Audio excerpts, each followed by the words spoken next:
السلام عليكم ورحمة الله وبركاته.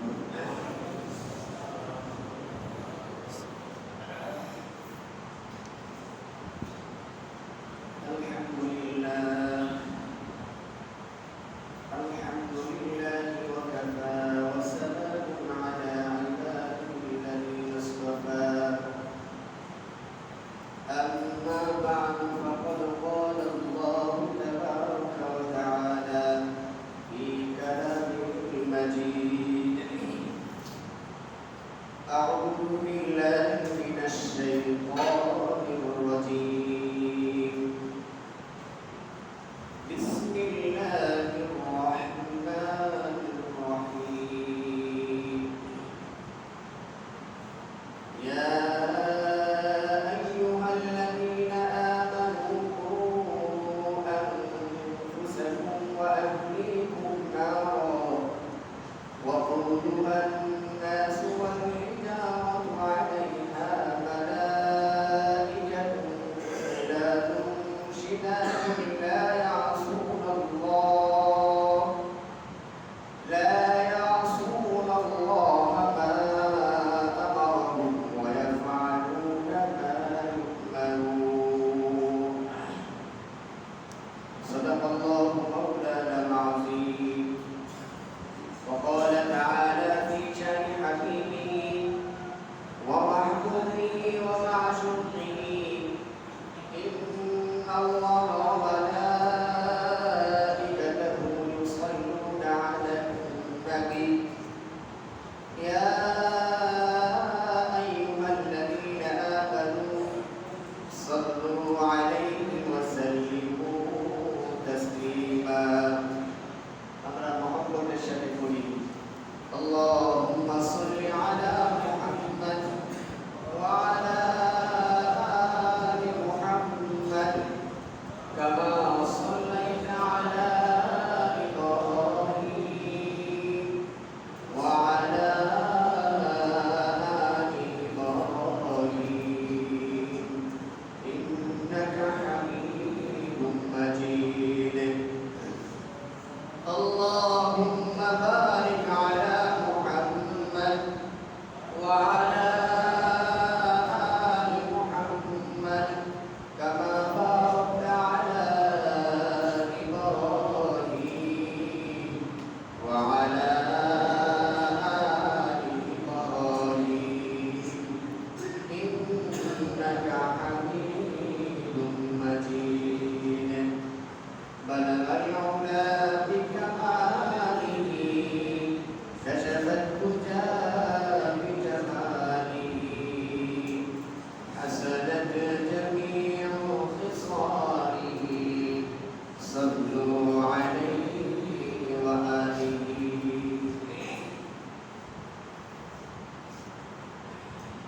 محترم সম্মানিত জুমার মুসল্লিয়ানে কেরাম, আল্লাহ তাআলার দরবারে অসংখ্য শুকরিয়া যিনি আমাদেরকে জুমার আযানের পর আল্লাহ তাআলার ঘরে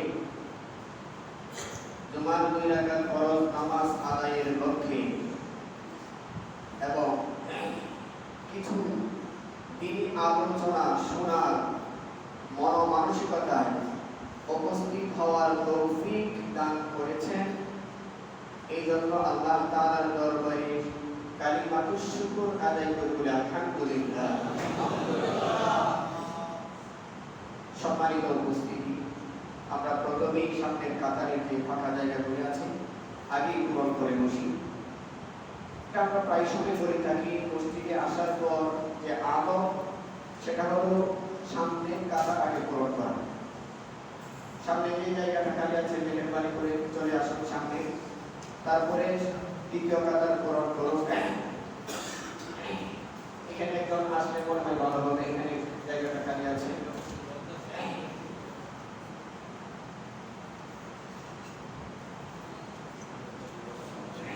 কারণ জায়গা যদি কোনো মজলিসে ফাঁকা থাকে, ওই ফাঁকা জায়গার মধ্যে আপনাকে একটা শয়তান এসে এই ফাঁকা জায়গায় বসে আপনাকে খোঁজাইতে থাকবে। তিনি আলোচনার মজলিসে বসেছেন, যতটুকু সময় এখানে দিবেন লক্ষ্য রাখতে হবে মিম্বারের কাছ থেকে যে কথাগুলি আসে এই কথাগুলি কি আমার জন্য উপকারী কিনা, এইরকম নিয়তে আপনার দিনের কান খুলে শুনতে হবে। মসজিদে এসেই যদি আপনি শয়তানকে বসার জন্য একটু জায়গা রেখে দেন, তাহলে আপনার মন মানসিকতা দিনই আলোচনা শোনার দ্বারা কোনো উপকার হবে না। কারণ শয়তান তো আপনাকে পিছন দিক থেকে খুঁজাইতেছে, আপনার মন কিন্তু মসজিদে থাকবে না, ঘুমের মধ্যে চলে যাবেন, আলোচনা ভালো লাগবে না। আলোচনা ভালো হওয়ার জন্য, ভালো শোনার জন্য বা ভালোভাবে বোঝার জন্য মনটাকে এখানে উপস্থিত রাখতে হবে এবং এরকম আমল করার নিয়তে শুনতে হবে।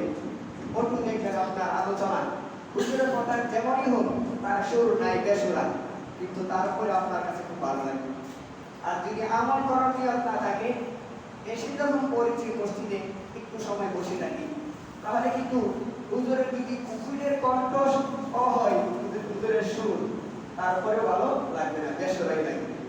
এজন্য সবসময় মসজিদে আসবো, যে কথাগুলি হয় এই কথাগুলি আমার জন্য উপকারী কিনা, আমার জন্য কল্যাণকর কিনা, এরকম নিয়তে শুনবো। তাহলে দেখবেন আল্লাহ তাআলা বক্তার মুখ থেকেও তার কথা বের করবেন আর শ্রোতাও এর থেকে উপকৃত হবে। সম্মানিত উপস্থিতি, আমরা বিগত জুমাগুলিতে যে বিষয়ে আলোচনা করেছিলাম, মাতা পিতার প্রতি সন্তানের কি কর্তব্য, এই আলোচনাগুলি প্রায় 4 জুমা এভাবে ধারাবাহিক আলোচনা হয়েছে। আলোচনা করলে আরো অনেক জমা চলে যাবে, কিন্তু একটা আলোচনা শুনতে শুনতে অনেকের বোরিং লেগে গেছে, আর ভালো লাগে না। আরে হুজুর খালি একটাই পাইছে, আর কোনো আলোচনা নাই, আলোচনার শেষ নাই, জানার শেষ নাই। আল্লাহ যেহেতু আজকে আমি পিতা মাতার প্রতি সন্তানের কি কর্তব্য এই সম্পর্কে যেহেতু বিগত জুমাগুলিতে আলোচনা করেছি, আজকে এর বিপরীত সাইড, সন্তানের উপর কি কর্তব্য পিতা মাতার প্রতি, এটা তো হলোই। এখন সন্তানের উপর পিতা মাতার কি দায়িত্ব, সন্তানের জন্য পিতা মাতার কি করণীয়, এই সম্পর্কে আমাদের কিছু জানার দরকার। আমরা এখানে অনেকেই আছি মাতা পিতা, আমরা অনেকে আছি এখানে পিতা, আমাদের অনেক মা আছেন ঘরে বসে থেকে আলোচনাগুলি শুনে, যেহেতু ঘরে মাইক আছে। তো মা এবং বাবা সন্তানের জন্য কি করণীয়, এটা আমার জানার দরকার আছে। কারণ পৃথিবীর মধ্যে যত ভালোবাসা আছে, সব ভালোবাসার পিছনে স্বার্থ আছে। মাতা পিতার ভালোবাসার পিছনে কোনো স্বার্থ নাই, এই স্বার্থ ভালোবাসা তারা সন্তানকে ভালোবাসে। এই অবস্থার মধ্যে মাতা পিতা চায় জীবনের শেষ সময় পর্যন্ত প্রাণান্তকর চেষ্টা করেন আমার সন্তান কিভাবে শান্তি, স্তুতি, সুখ্যাতি অর্জন করবে, আমার সন্তান কিভাবে সুখে থাকবে, আমার সন্তান দুনিয়াতে কিভাবে সে মাথা উঁচু করে চলতে পারবে। প্রত্যেকটা মাতা পিতা চায়, চাই কিনা বলেন তো? প্রত্যেকটা মাতা পিতাই চায় যে আমার সন্তান দেশের মধ্যে সুনাগরিক হয়ে, দেশের মধ্যে সর্বশ্রেষ্ঠ সন্তান হয়ে সর্বশ্রেষ্ঠ আসনে বসবে, এরকম প্রত্যেকটা মাতা পিতাই চায়। তো মাতা পিতা এই চাওয়ার কোনো শেষ নাই। যদি আমার কামনা থাকে আমার সন্তান ভালো সন্তান হোক, আমার সন্তান সুনাগরিক হোক, আমার সন্তান দেশের মধ্যে সর্বোচ্চ মর্যাদায় আসীন হোক, তাহলে আমাকে সন্তান জন্মের শুরুতেই এইভাবেই পদক্ষেপ নিতে হবে, সন্তানকে যদি আমি ওই পর্যায়ে পৌঁছাইতে চাই। কারণ সন্তান ছোটবেলা কিছুই বুঝে না, বুঝবে? ভূমিষ্ঠ হয়, এই সন্তান কিছু বোঝে? এই সন্তানকে আমি তাকে কি সে কোন পথে চলবে আমি তাকে দীক্ষিত করি। সন্তানকে ভালো পথে রাখতে হলে প্রত্যেকটা মাতা পিতার জন্য করণীয়, যেহেতু আমরা চাই আমাদের সন্তান ভালো হোক, সুনাগরিক হোক, সমাজের মধ্যে সে মাথা উঁচু করে চলুক, এটা চাই দুনিয়ার ক্ষেত্রে। শুধু দুনিয়ার ক্ষেত্রে সন্তানের এরকম সুখ শান্তি কামনা করলে চলবে না। আমাকে সন্তানের সর্বক্ষেত্রেই সন্তান যেন সুখী হয়, সন্তান যেন ভালো হয়, সন্তান যেন কোনো কষ্টের মধ্যে না পড়ে, এই চিন্তা সব সময়ের জন্য আমার মাথায় আনতে হবে। কেমন? দুনিয়াতে তো আমরা এটা চাই সন্তান ভালো পথে চলুক, ভালো কাজ করুক, ভালো উপার্জন করুক, সন্তানের একটা গাড়ি হোক, সন্তানের একটা বাড়ি হোক, সন্তানের কোনো অভাব অনটন না থাকুক, সন্তান কোনো কষ্টের মধ্যে না পড়ুক। এটাই তো দুনিয়ার মধ্যে আমরা চাই, তাই না? আমাদের উচিত হবে শুধু দুনিয়া নয়, পরকালেও যেন সন্তান আমার কোনো কষ্টে না পড়ে, পরকালেও যেন সন্তান আমার জাহান্নামের আগুনে না জ্বলে। কারণ সবচেয়ে কষ্ট তো ওইটাই হবে যে কষ্ট শুরু হওয়ার পর আর শেষ নাই। মরণের পরে কেউ যদি কারো বাইকে যদি জাহান্নাম ফরজ হয়ে যায়, তাহলে এই কষ্টের শেষ আছে আর শেষ। কথাটা বুঝতে পারতেছেন আমার কথাটা? মরণের পরে কারো বাইকে যদি ময়দানে হাসরে জাহান্নাম ফরজ হয়ে যায়, যে এই ব্যক্তি জান্নাতে যেতে পারবে না, তাহলে তার কষ্টের আর শেষ আছে? শেষ নাই। এখন আমার সন্তান যেন মরণের পরে কষ্ট না করে, এটা হবে আমার প্রথম চিন্তা। এই দিকে আমাকে খেয়াল রাখতে হবে। দুনিয়ার সময়টা হচ্ছে ক্ষণস্থায়ী, অল্প সময়ের জিন্দেগি। কারো 10 বছর, কারো 20 বছর, কারো 25, কারো 30, কারো 40, না হয় 100-150। এরপরে তো আর বর্তমান সময় কেউ আছে না। 150 বছরের পরে এরকম মানুষ আছে? আমার মনে হয় নাই, আমার মনে হয় নাই, এটা আমার জানা মতে। তো 150 বছরের হায়াত যদি থাকে, এরপরে যে আপনার মৃত্যুবরণ করবেন, কবর জগতে আপনি কতদিন চলে যাবেন এটা আমারও জানা নাই, আপনারও জানা নাই। কত হাজার বছরও চলে যেতে পারে। এখন আমার যদি এই জীবনে কবরের জন্য কোনো কিছু সংগ্রহ না করি, কবরের শাস্তি থেকে বাঁচার জন্য কোনো আমল না করি, তাহলে তো কবর জগতে আমাকে হাজার হাজার বছর কষ্ট ভোগ করতে হবে। হাজার বছরের তুলনায় 150 বছর সময় কিছুই না, কিছুই না। হাজার বছরের তুলনায় 150 বছরের সময় বা 100 বছরের সময় কিছুই না। এজন্য বলা হয়েছে যে সন্তানের জন্য মাতা পিতার উপর দায়িত্ব হলো সে দুনিয়াতে থাকাকালীন সন্তানের যেমন ভালো কামনা করবে, মরণের পরেও যেন সন্তান ভালো থাকে, এই কামনা তাকে অবশ্যই করতে হবে। এই জন্য আল্লাহ তাআলা কোরআনে কারিমের মধ্যে বলেছেন, ইয়া আইয়ুহাল্লাযীনা আমানু উ আনফুসাকুম ওয়া আহলিকুম নার। হে মুমিনগণ শুনে রাখো, তোমরা নিজেরা নিজেদেরকে বাঁচাও, ওয়া আহলিকুম নার, এবং তোমাদের সন্তানাদিদেরকেও বাঁচাও।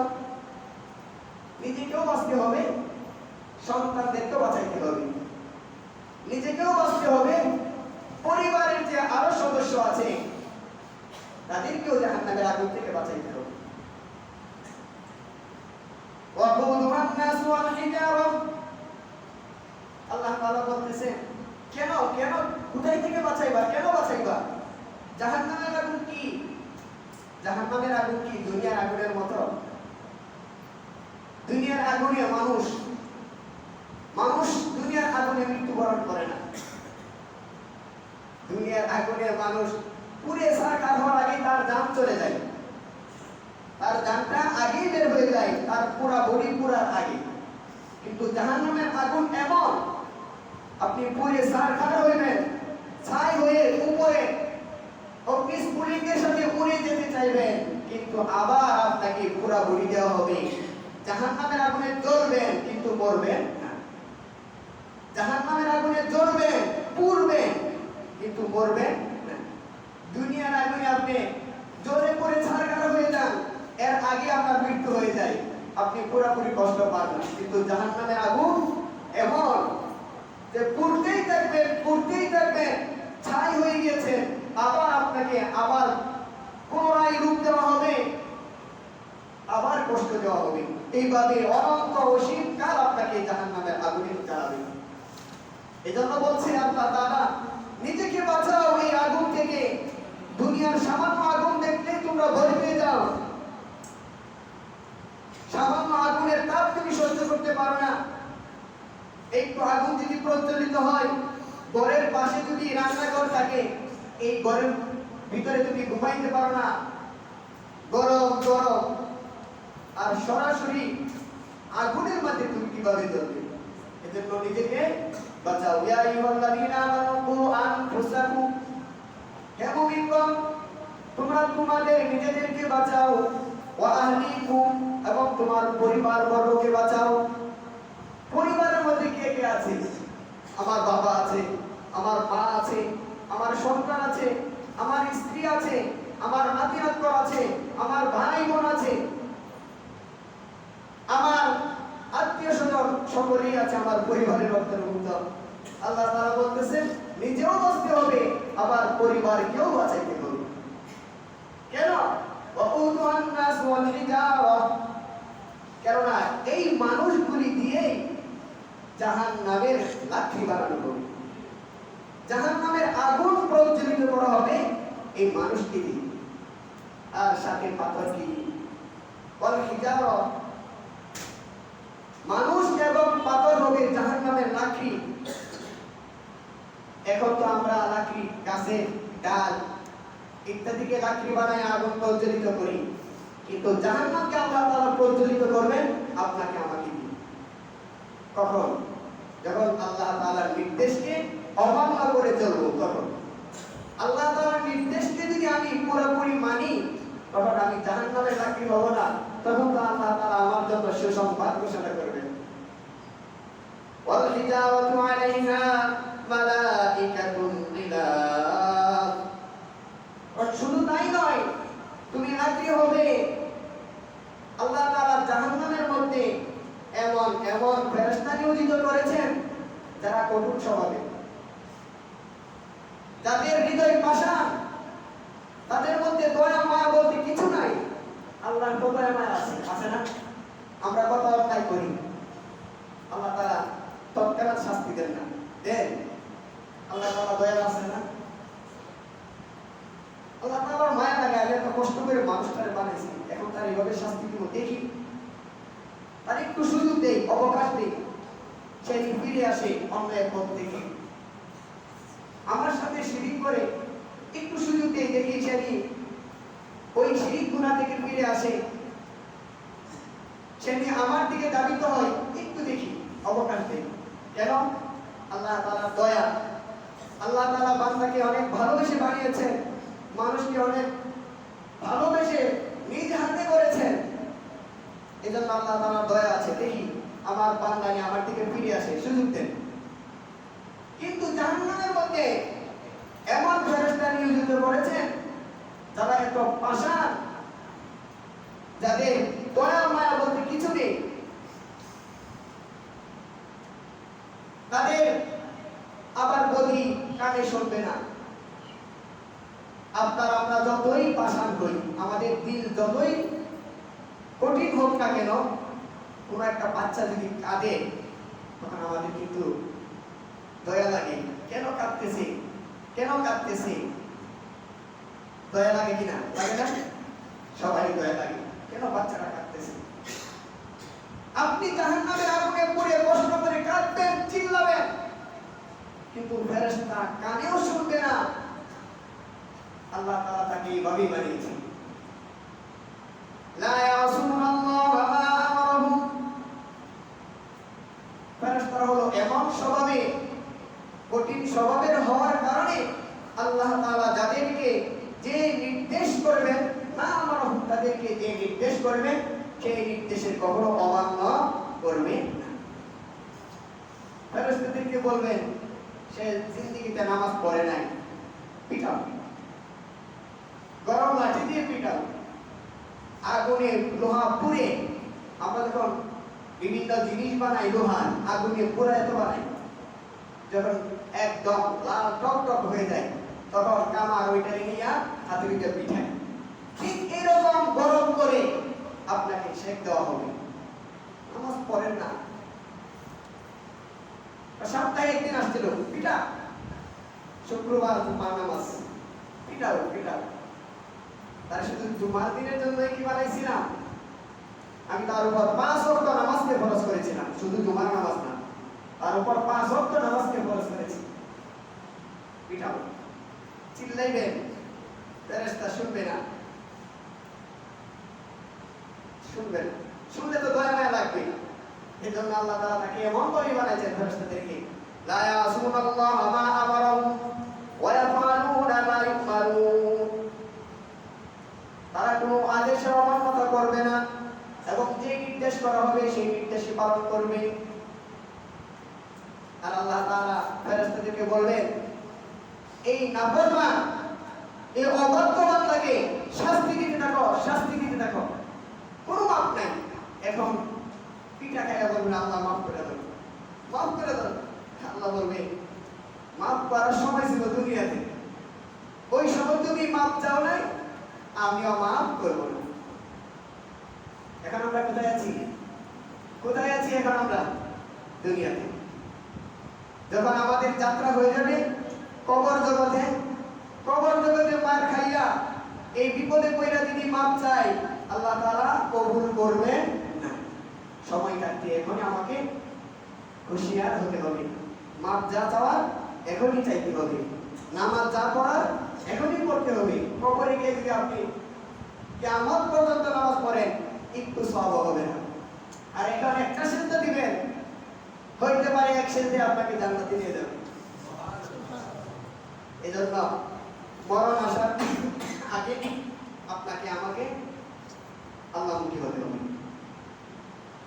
যেটা বলছিলাম যে আল্লাহ তাআলা বলছেন নিজেও বাঁচো, সন্তানদেরকেও বাঁচাও জাহান্নামের আগুন থেকে, কারণ জাহান্নামের শাস্তি বড় ভয়াবহ, জাহান্নামের শাস্তি বড় কঠিন।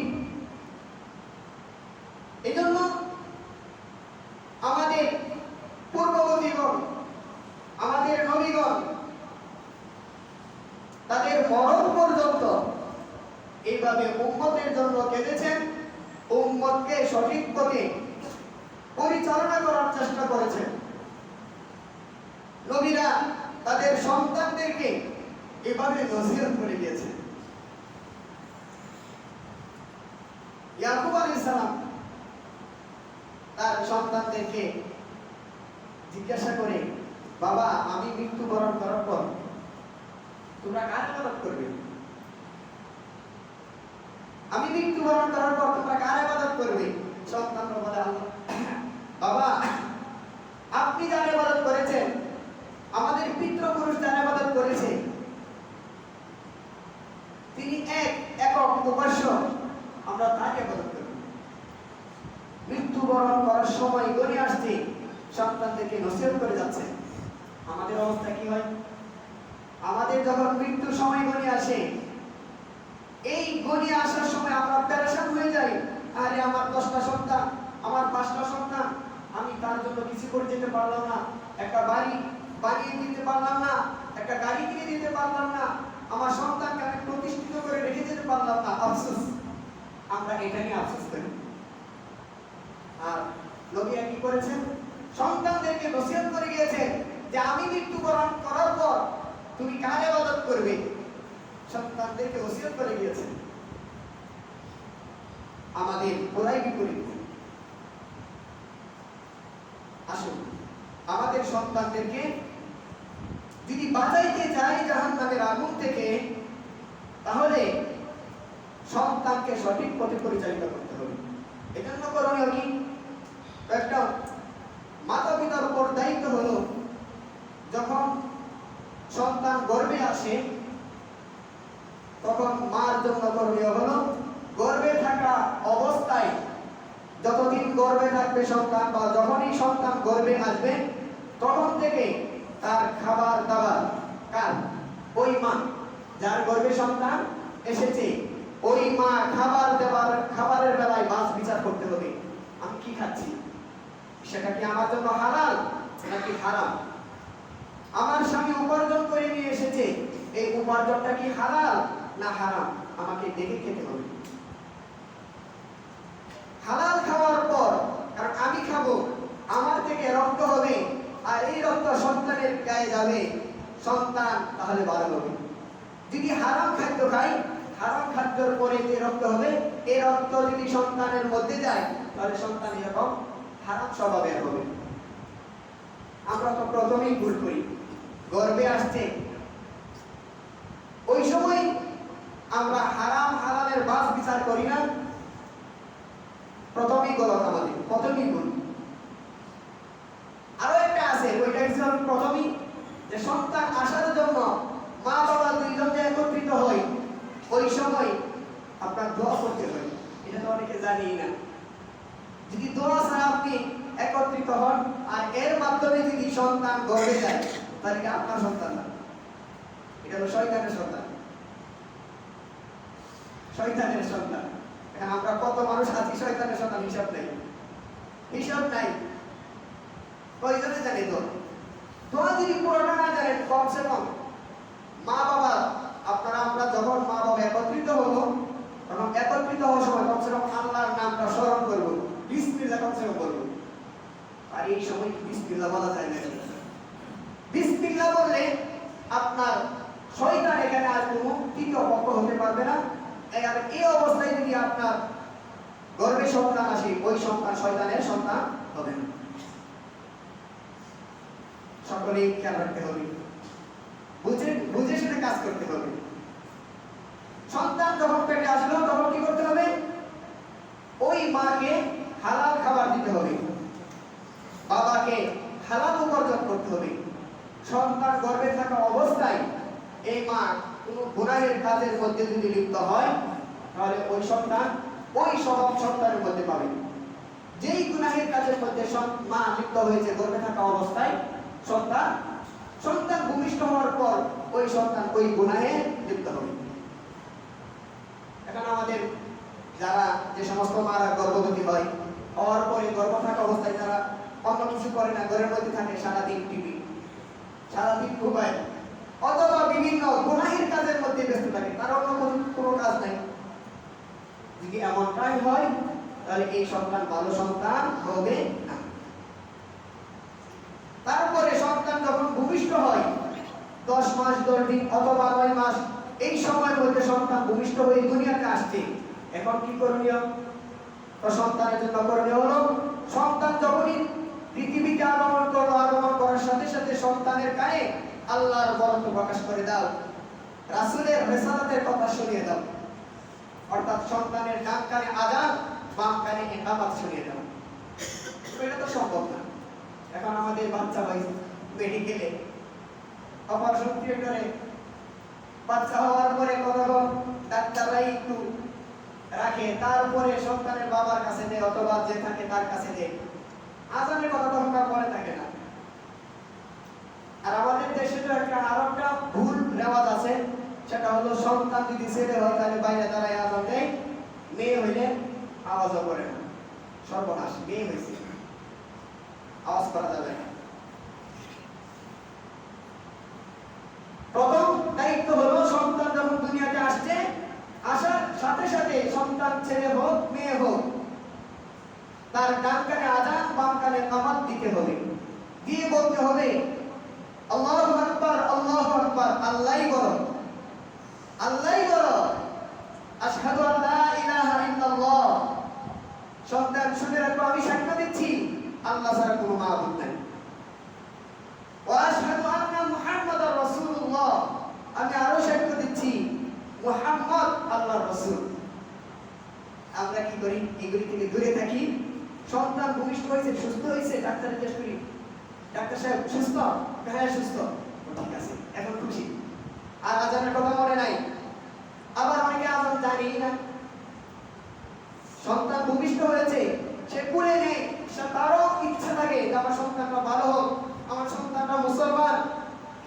তার জন্য করণীয় কাজগুলি করি, কিন্তু ওই সময় সে আজান দিতে চাইলেও আজান পারে না, আজান দিতে পারে না। আসেন এখানে আপনার সবাই আজান পারেন?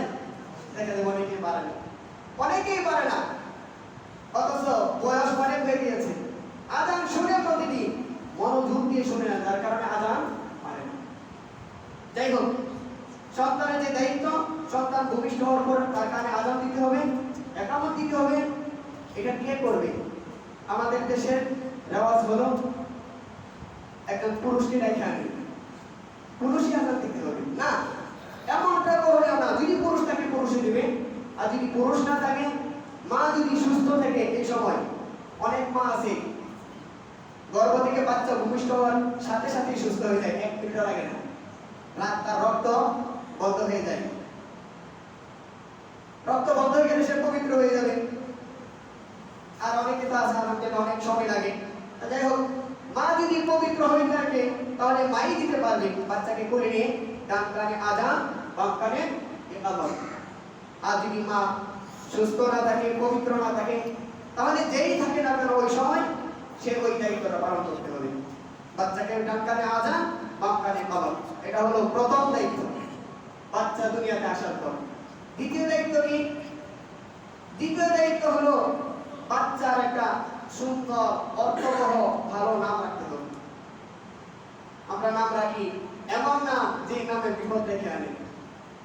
মুসলমানের নাম তো রাখি না, এখন খ্রিস্টান মার্কার নাম ছোট 2 অক্ষরে 1 অক্ষরে যদি কোনো নাম থাকে, অথবা আধুনিক নাম খুঁজি, আধুনিক নাম, ভালো নাম খুঁজি না।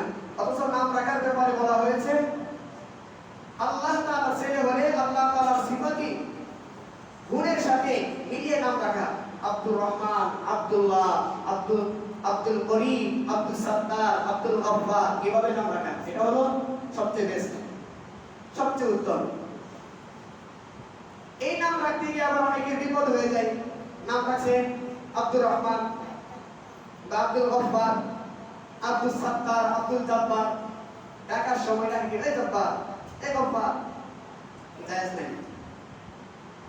কারণ জব্বার হলো, রহমান হলো, গফফার হলো আল্লাহর গুণ, আল্লাহর নাম। আপনি যদি তাকে এইভাবে বলে ডাকেন এ জব্বার, তাহলে কাকে ডাক দিলেন? আল্লাহর গুণকে। এই জন্য জায়েজ নাই। তাকে ডাকতে হবে এ গফফারের বান্দা, মানে আব্দুল্লাহ এ আল্লাহর বান্দা। তার অর্থটা দাঁড়ায় আব্দুল্লাহ বলে তাকে সম্বোধন করতে হবে। আব্দুল গফফার, গফফার অর্থ ক্ষমাশীল। এখানে যদি গফফার বলেন তাহলে তাকে বলা হবে কি হে ক্ষমাশীল? না, বান্দা কখনো ক্ষমা করতে পারে না, ক্ষমা করবে কে? আল্লাহ। এজন্য যখন আব্দুল গফফার কারণ আমরা হবে এইভাবে আল্লাহ গুণবাচক নামের সাথে মিলে কোন মানুষের নাম রাখা হবে, তখন ওই গুণবাচকের সাথে আব্দুল শব্দ যোগ করতে হবে, আব্দুল। তখন এইভাবেই ডাকতে হবে, শুধু আল্লাহর গুণ বলে যদি ডাকে তাহলে গুনাহ হবে। তারপরে করণীয় হলো যে আল্লাহর নামের সাথে ডাকলে যদি নাম রাখি তাহলে এরকম গুনাহ হইতে পারে।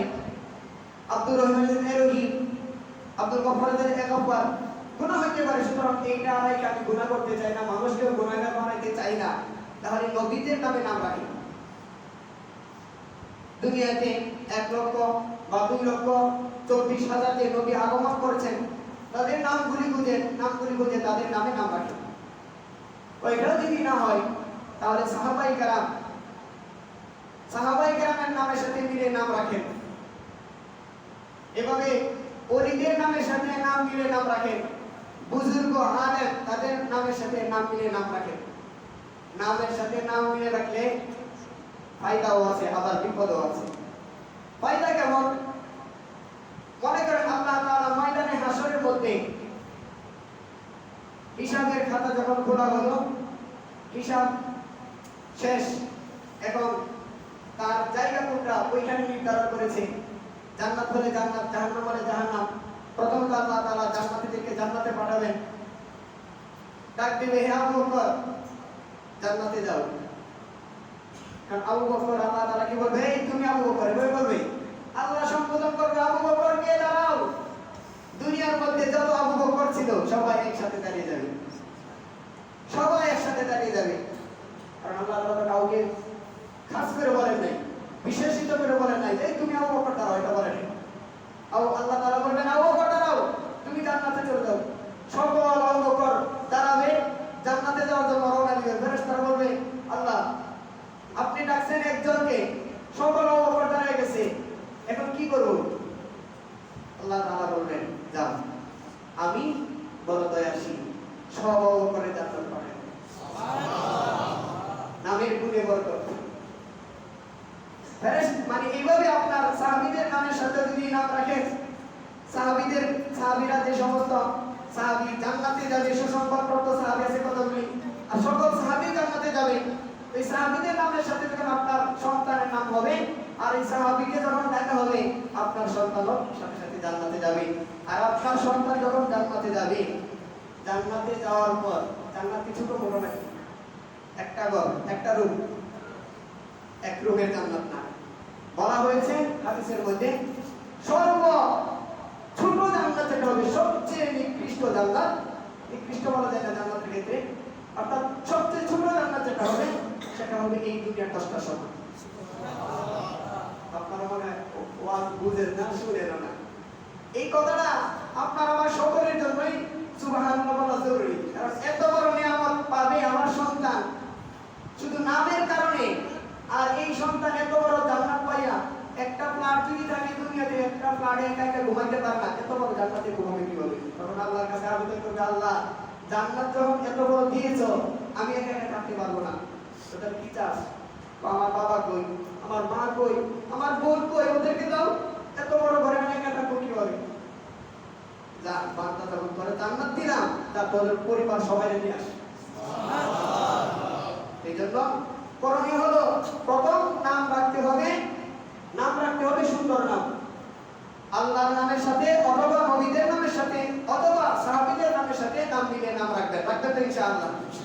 এখন থেকে সন্তান যদি আমাদের কারো সন্তান হয়, আমরা এরকম ভালো নাম রাখবো যে নামের কারণে আমার সন্তান নাজাত পাবে, আর সন্তানের নাজাত পাওয়ার সাথে সাথে আমিও নাজাত পেয়ে যাব। এই হিসাবে এরপরে যে করণীয় সেটা হলো 7 দিন যখন হয়, সন্তানের মাথার চুল মুন্ডাইতে হবে। আমরা এখন এই সময়ে কুরআন হাদিসের দাবদারি না, শরীয়তের দাবদারি না, ডাক্তারের একটা কথা বলে, যদি সন্তানের ছোট বাচ্চার মাথার মধ্যে আপনি খুর লাগান বা ব্লেড লাগান, সন্তানের স্মরণ শক্তি কমে যায়। এই কথার উপর ভিত্তি করে সন্তানের চুল আর বাঁধায় না। শরীয়ত এমন এক জিনিস, আল্লাহ তাআলা আমাদেরকে যে শরীয়ত দিয়েছেন, এই শরীয়তের মধ্যে এমন কিছু নাই যেটা আমার আপনার জন্য ক্ষতিকর, বরং আপনার আমার জন্য যেটা কল্যাণকর, এমন কিছুই আল্লাহ তাআলা এই শরীয়তে দিয়েছেন। আর কোন সন্তানকে যদি এইভাবে জন্মের পরে যে চুল নিয়ে আসে, এই চুল রেখে দেওয়া হয়, তাহলে সন্তানের মাথার মধ্যে ফুসকা পড়ে যায়, গোটা হয়, অনেক সময় মাথা ফুলে যায়। অথচ নিয়ম ছিল 7 দিনের দিনে মাথা যদি মুন্ডন করতেন, যারা কিছু ময়লা ছিল মাথার মধ্যে চুলের সাথে, এই কষ্টকর বস্তু দূর হয়ে যেত, আপনার সন্তান ভালো হতো ইনশাআল্লাহ। এইভাবে সন্তানের উপর পিতামাতার কি কর্তব্য, এগুলি আলোচনা হবে আগামী সপ্তাহে ইনশাআল্লাহ। আমরা আলোচনা শোনার জন্য তাড়াতাড়ি চলে আসবো। আল্লাহ চাইতো আগামী সপ্তাহে সন্তানের উপর কি দায়িত্ব, সন্তানের জন্য কি করণীয়, পিতামাতার কি বয়ান শেষ করব।